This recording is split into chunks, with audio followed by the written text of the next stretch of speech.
ਕਾਲਾਸ਼ਾਹ ਕਾਕੂ ਦੇ ਬਰਸਾਤੀ ਨਾਲੇ ਵਿੱਚ ਪਾਣੀ ਦੀ ਸਤਹ ਤੇਜ਼ੀ ਨਾਲ ਘਟ ਰਹੀ ਹੈ, ਪਰ ਸੈਲਾਬ ਦੀ ਤਬਾਹਕਾਰੀਆਂ ਹੁਣ ਵੀ ਖਤਮ ਨਹੀਂ ਹੋਈਆਂ।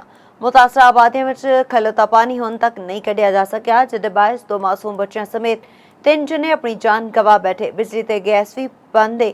ਹੋਰ ਤਫਸੀਲਾਤ फारूक इस्लाम ਦੀ ਇਸ ਰਿਪੋर्ट। ਤਹਿਸੀਲ ਫਿਰੋਜ਼ਵਾਲਾ ਮਰੀਦਕੇ ਤੇ ਕਾਲਾਸ਼ਾਹ ਕਾਕੂ ਤੋਂ ਲੰਘਣ ਵਾਲੇ ਨਾਲਾ ਡੀਕ ਤੇ ਨਾਲਾ ਭੀੜ ਵਿੱਚ ਪਾਣੀ ਦੀ ਸਤਹ ਤੇਜ਼ੀ ਨਾਲ ਘਟ ਰਹੀ ਹੈ, ਜਿਸ ਨਾਲ ਲੋਕਾਂ ਦੀ ਰੋਜ਼ਮਰਾ ਜ਼ਿੰਦਗੀ ਹੌਲੀ-ਹੌਲੀ ਮਾਮੂਲ ਉੱਤੇ ਆ ਰਹੀ ਹੈ। ਪਰ ਮੁਤਾਸਰਾ ਆਬਾਦੀਆਂ ਵਿੱਚ ਵੜਨ ਵਾਲਾ ਪਾਣੀ ਹੁਣ ਵੀ ਖਲੋਤਾ ਹੈ ਤੇ ਨਿਕਾਸੀ ਦਾ ਮੌਸਰ ਇੰਤਜ਼ਾਮ ਨਾ ਹੋਣ ਦੀ ਵਜ੍ਹਾ ਤੋਂ ਸ਼ਹਿਰੀ ਸ਼ਦੀਦ ਮੁਸ਼ਕਲਾਂ ਦਾ ਸਾਹਮਣਾ ਕਰ ਰਹੇ ਨੇ।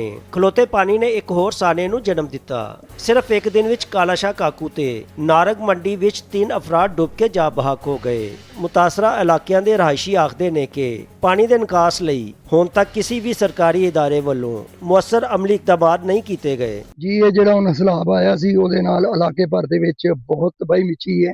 ਚਾਵਲਾਂ ਦੀ ਫਸਲ ਦਾ ਬਹੁਤ ਜ਼ਿਆਦਾ ਨੁਕਸਾਨ ਹੋਇਆ ਹੈ ਤੇ ਕਈ ਮੌਤਾਂ ਵੀ ਹੋ ਚੁੱਕੀਆਂ ਨੇ। ਜੀ ਬਿਲकुल जी, ਡੇਕ ਤੇ ਪਾਣੀ ਤੋਂ ਉਤਰ ਗਿਆ, ਲੇਕਿਨ ਡੇਕ ਦੀ ਵਜ੍ਹਾ ਤੋਂ ਜਿਹੜਾ ਸਾਡੇ ਮਹੱਲਿਆਂ 'ਚ ਪਾਣੀ ਖਲੋਤਾ, ਗਟਰ ਸੀਵਰੇਜ ਵਗੈਰਾ ਬੰਦ ਨੇ, ਸਾਨੂੰ ਬਹੁਤਾ ਇਹਦਾ ਨੁਕਸਾਨ ਹੈ। ਸਾਡੇ ਬੱਚੇ ਡੁੱਬਣ ਦਾ ਖਤਰਾ ਹੈ। ਦੂਜੇ ਪਾਸੇ ਕਈ ਇਲਾਕਿਆਂ ਵਿੱਚ ਪਾਣੀ ਖਲੋਤਾ ਰਹਿਣ ਦੀ ਵਜ੍ਹਾ ਤੋਂ ਬਿਜਲੀ ਤੇ ਸੂਈ ਗੈਸ ਦੀ ਫਰਾਹਮੀ ਵੀ ਮੁਤਾਸਰ ਹੈ, ਜਿੰਦੇ ਨਾਲ ਮੁਤਾਸਰੀਆਂ ਦੀਆਂ ਮੁਸ਼ਕਲਾਂ ਹੋਰ ਵੀ ਵੱਧ ਗਈਆਂ ਨੇ। ਲੰਬੇ ਅਰਸੇ ਤੱਕ ਪਾਣੀ ਖਲੋਤਾ ਰਹਿਣ ਨਾਲ ਵਬਾਈ ਬਿਮਾਰੀਆਂ ਫੈਲਣ ਦਾ ਖਦਸ਼ਾ ਵੀ ਵੱਧ ਗਿਆ ਹੈ। ਮਹਿਕਮਾ ਸਿਹਤ ਦੀਆਂ ਟੀਮਾਂ ਮੁਖਤਲਿਫ ਥਾਵਾਂ ਉੱਤੇ ਮੈਡੀਕਲ ਕੈਂਪ ਲਾ ਕੇ ਮੁਤਾਸਰੀਨ ਨੂੰ ਤਿੱਬੀ ਸਹੂਲੀਅਤ ਫਰਾਹਮ ਕਰ ਰਹੀਆਂ ਨੇ। ਮੁਤਾਸਰਾ ਆਬਾਦੀ ਦੀਆਂ ਮੁਸ਼ਕਲਾਂ ਹੁਣ ਵੀ ਬਰਕਰਾਰ ਨੇ। ਸ਼ਹਿਰੀ ਫੌਰੀ ਤੌਰ ਉੱਤੇ ਪਾਣੀ ਦੇ ਨਿਕਾਸ, ਬੁਨਿਆਦੀ ਸਹੂਲਤਾਂ ਦੀ ਬਹਾਲੀ ਤੇ ਮੁਅੱਸਰ ਇਮਦਾਦੀ ਇਕਦਾਮਾਤ ਦੇ ਮੁੰਤਜ਼ਰ ਨੇ। फारूक इस्लाम कंबो, एक्सप्रेस न्यूज़, कालाशाह।